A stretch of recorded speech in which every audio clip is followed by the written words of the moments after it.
Welcome, ladies and gentlemen. My name's Dychronic, your host here on this Destiny 2 video, and today we're going to be taking a look at the Xur's inventory for February 5th, 2021. First and foremost, you can find the Xur in his regular location on the EDZ. Just head over to the Winding Cove, make your way on top of this little edge cliff right here, and you can find him here, waiting patiently. Of course, he's going to be available until next Tuesday's reset. This is a high overview of everything he has available in case this is all you cared about. First and foremost for today, we have the Telesto. This is a very special gun that used to be broken in like 500 different ways. There always seemed to be some weird glitch with this weapon to get insane amounts of super energy or damage.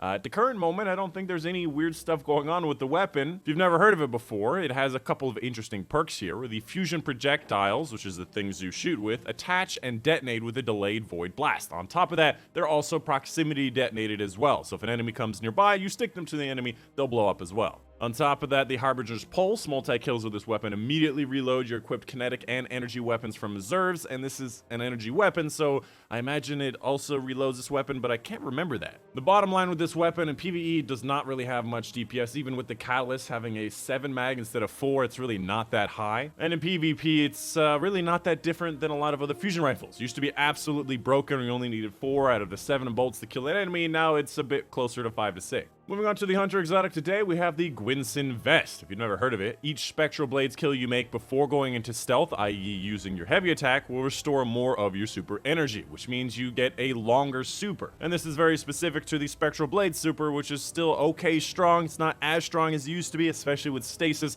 There are so many ways to slow you down and freeze you that Spectral Blades is often easily countered. And as I've mentioned many times in my top 10s, it's one of those exotics that may increase the number of kills you get by maybe 1 or 2. It's not going to be that significant, whereas other things may improve your neutral game and make it so you win a lot more battles. As far as the role goes, you'd like to see a lot of intellect, recovery, and mobility, and honestly, it has a pretty good distribution. Obviously, the total's not that high, but this is a pretty good distribution for what you'd want it in PvP. Obviously, you might want a little bit more resilience, but that could be easily compensated with other exotics. So I'd like to say a pretty good distribution for maybe like an averaging exotic, which does have an ornament that makes it pretty much the same, except for it's a bit more dulcet. Moving on to the Titan exotic today, we have the Severance Enclosure. Probably one of the coolest looking and yet worst exotics for the Titan and probably the entire game. If you've never heard of it, Arc, Solar, and Void melee final blows unleash a damaging explosion. So basically the light subclass charged melees. And finishers and final blows against more powerful targets increase the radius and the damage of the explosion. The idea here is that it makes it a little bit safer to go in for those charged melees or to go in with those finishers, but from my experience in the high level play, it does next to no damage to the enemies around you because it's a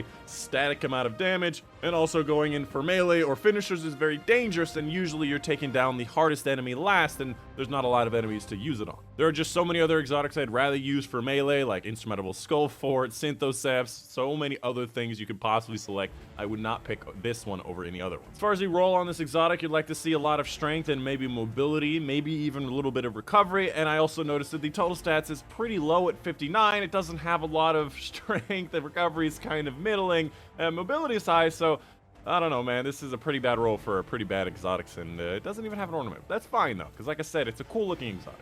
And finally, for the Warlock exotic today, we have the Sunbracers. Now, this is an exotic that actually got a buff a few years ago when they went through and buffed a whole bunch of exotics, and it's one of the more fun exotics in the game, but it's not something that really scales well into the end game. If you've never heard of it before, the Helium Spirals perk increases the duration of solar grenades. This is very specific to the solar grenade, does not include the fusion or the firebolt grenade, and solar melee kills grant unlimited solar grenade energy for a brief period of time. So the general idea is you use this with Attunement of Sky, you go in and get that charged melee kill, you jump through the air and you just start chucking solar grenades like nuts, and as you get more kills in the air, you get more energy for your melee and your grenades, and you can throw out like 5 to 6 solar grenades with the unlimited energy, which is a lot of fun, and you also get your melee energy back. But again, it's also based on getting a melee kill with the charge part of the melee, which you can accidentally use very easily. As far as the roll goes, you'd like to see a lot of discipline, strength, and recovery. You have the discipline, but strength and recovery is quite low. Outside of that, the total stats is okay,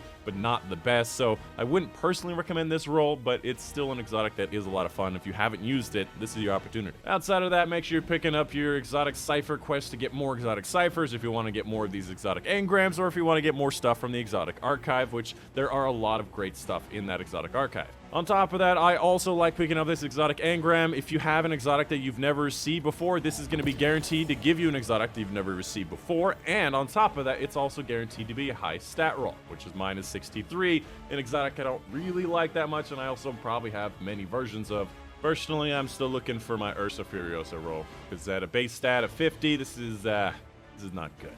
And that is going to be pretty much it. That is going to be the end of the video. Let me know in the comments down below if any questions or concerns. I love the idea that everybody's just facing the same direction, looking at this dude one after another. But anyways, yeah.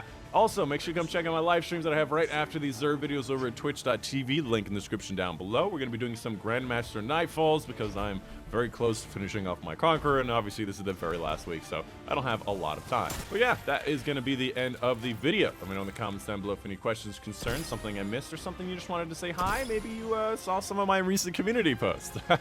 I'm totally not milking the system. What can I say? Anyways, that's going to be the end of it. Hope you guys did enjoy. My name is Dychronic, and I'll see you guys on the next one.